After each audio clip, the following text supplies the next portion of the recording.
All Let's right. look at ShindoL's. Let's check out ShindoL's. I wonder if they've kept it for last because it's weird. Yeah, let's find out. I have no clue what he could have put on. Just look at this be the most. All right, here we go. Ooh. Oh. Oh, wow. Wow. This is not what I would have expected. This is not what I expected. Oh, There's a lack of fucked up stuff. He's got some fucking good shows here, bro. All right, so Ghost in the Shell, JoJo Stardust Crusaders, Record of Lotus War, fucking beast, Gurren Lagann, Evangelion, Nausicaa, Mushishi, Escaflowne, and Attack on Titan. Okay. Fuck yeah. Fuck yeah. I fuck with it. Dude, Mushishi and Escaflowne and Nausicaa on here, so good. Excuse me, Gurren Lagann as well. Yeah, obviously, duh. Yeah. I'm not JoJo's, counting. I'm very not swag. counting like JoJo, Gurren Lagann, Ava, and And Ghost in the Shell, I 'cause very that's much obvious. I like he put Ghost in the Shell, but standalone complex. Yep.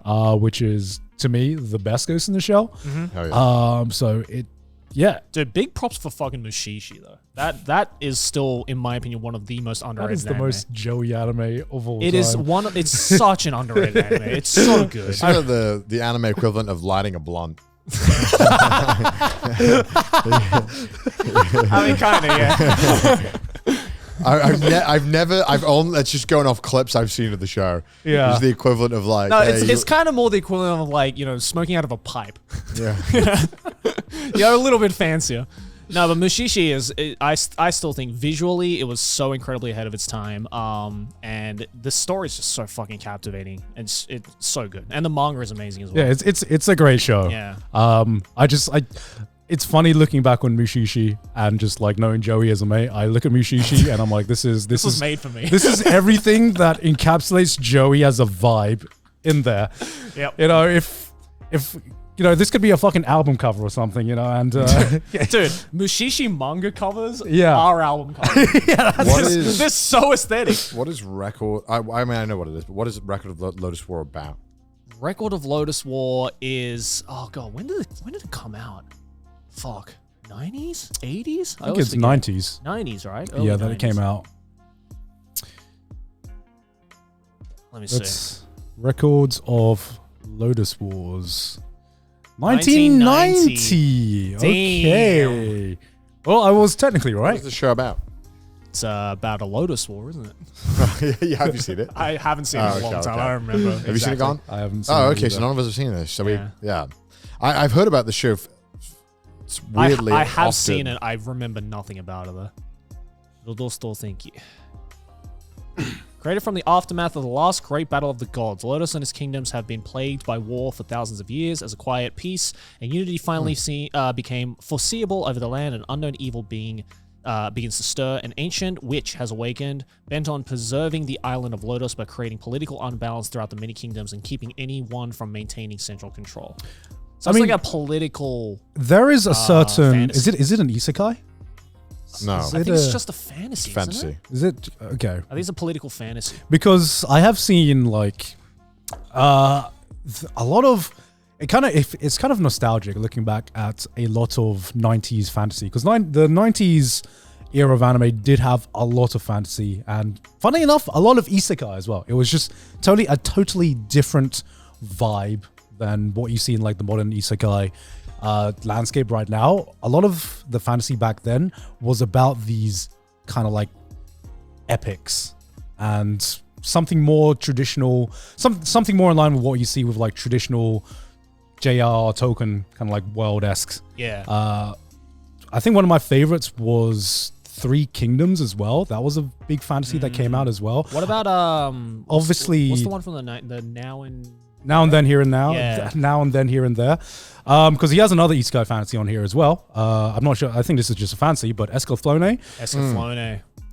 Classic. People forget that it is an isekai. It is technically an isekai, just totally different vibe. I'm telling you, there's so many isekai that came out in the 90s. Oh my God, Right? It you're was right. it was just totally different. Yeah. It wasn't seen as bottom of the barrel entertainment.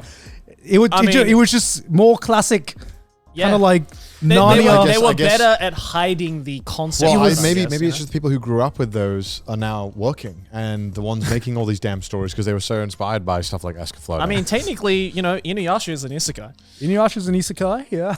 which everyone forgets. I think the big difference is that nowadays isekai is used as kind of like a mechanic to get the main character somewhere to a fantasy world, and the big difference is that the protagonist always has no problem being in the fantasy world.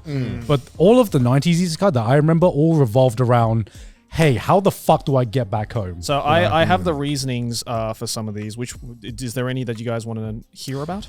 Yeah, I would love to know records of Lotus War. Okay, Record of Lotus War, OG Tolkien / D&D anime that lives rent-free in my soul. There we go. Deedlit is best goal and everybody's first elf crush. I'd love to know why JoJo's on there. JoJo's Bizarre Adventure. OST alone makes it one of the best ever.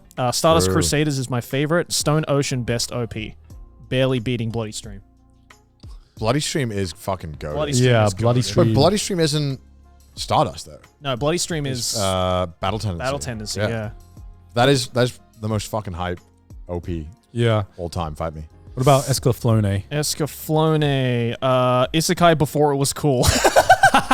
Okay. Fantasy Mechs, great OST. Fantasy Mechs. He said Fantasy Mechs twice. Say no more. Fantasy Mechs. Mushishi, epitome of anime as vibe. Characters See are what so, I mean? Characters are so Smoking a drenched in blunt. sadness, I can't help but love them. Agreed. Okay. Nausicaa? Nausicaa, let's see. Peak Miyazaki, fantastic storytelling with great characters, amazing and haunting OST, still waiting for a manga adaptation. Huh. Yeah, There is a manga adaptation, isn't there? There isn't, apparently. Oh, shit. Evangelion, because he's another person who's put on the list. Would love to know why. Evangelion, where is it? Evangelion is just simple. Have you felt depression? This series is probably on anybody's top 5, a genre in Not itself, perfect mix of edginess, militarism, tokusatsu nostalgia, and emotional trauma. Asuka best. Hell yeah. How dare you? Hell yeah. I love Now disappointed, that's Shindo. how I knew he was a man of culture. How could you, Shindo? Only anime fans would be like, yeah, militarism, some deep topics. Also, this girl's best girl. Could you imagine? That just sums up weebs perfectly. Yeah, it does. you know? Yeah. It does. But yeah, I'm surprised of the lack of, I guess, sexual shows. I am not. Really? This is like the free rent thing. Where, if it's too in your face, then a lot of like artists or fan artists that I've seen aren't fucking interested. Because why would you? There's no imagination there. There's no way you can take, there's no interesting thing you can take that character that hasn't already been presented. Yeah, he does he did mention that he likes, what is it, like not looting, but pushing like, the boundary? Yeah, like figuring out how Yeah. to take it further. Yeah, It just does surprise me that the guy who made Metamorphosis likes Mushishi. That's just not a combination I thought would work, but I guess it makes sense. I see it because I feel like a lot of the times I'm sure with you as well, talking to like different authors and what they like. Sometimes you ask them what kind of series you're into, and it's never the series you think it's going to be. Yeah. Sometimes the most fucked up, or sometimes the authors that make the most fucked up stories, or sometimes the most like Well, deep.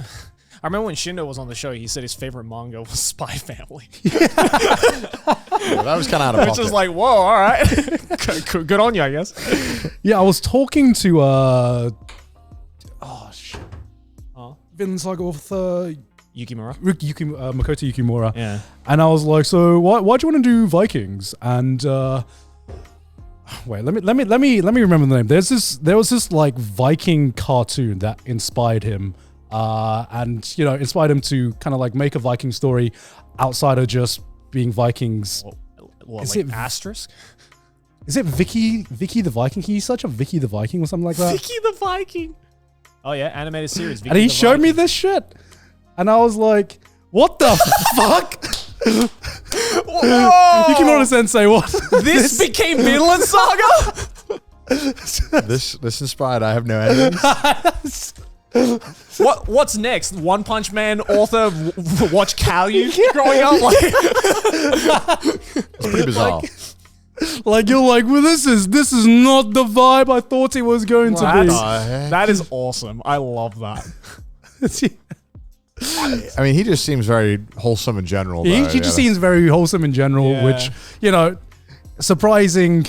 Oh, they had a live action apparently. Yeah, sometimes surprising when you see these authors that do these heavy, deep, piercing stories, and then they're like, "What you actually like? What do you watch?" And they're like, "Oh, I like Spy Family, or I like Vicky the Viking." I'm sure it's fire. I'm sure it's fire. It's like, I just like the fact that Vicky had no enemies. I mean, this looks like a show where she does have no enemies. Yeah, like legit. You know what it feels like? It's like when you whenever you find out any inspiration is so simple. Yeah. You're like, what?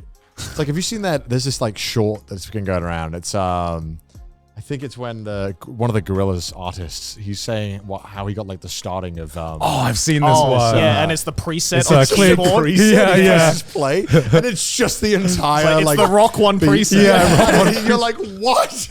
That's how you can't. You didn't even come with it. You heard it. He just heard that and was like, I'm just gonna add a rap onto Yeah, this. it was. What is it? It's the Clint actor's Eastwood. name, Clint Eastwood. Yeah, Clint Eastwood. Yeah. This is Clint Eastwood. It's like, and it's you're like, there's no way, there's no way, and it's like same with like Daft Punk, where you find out some of their songs, some of the beats are just straight up just other songs. Yeah, wasn't it? It was like a '90s Casio keyboard that he bought at a garage sale. Yeah, and he just like pressed the Rock One preset, and it was literally just Clint Eastwood. Yeah. And it's like, That's so awesome. Got some Damon Albarn, what a genius. Yeah, when that short became viral, I'm sure some audio engineer somewhere around the world was like, "See, that's what I was been saying all of these years." Buy out all the Casio keyboards. It's free range. Oh my god. But yeah, interesting pick, Shindo. Yeah. And I guess great picks all around. Great picks all around. All around. Some interesting And stuff.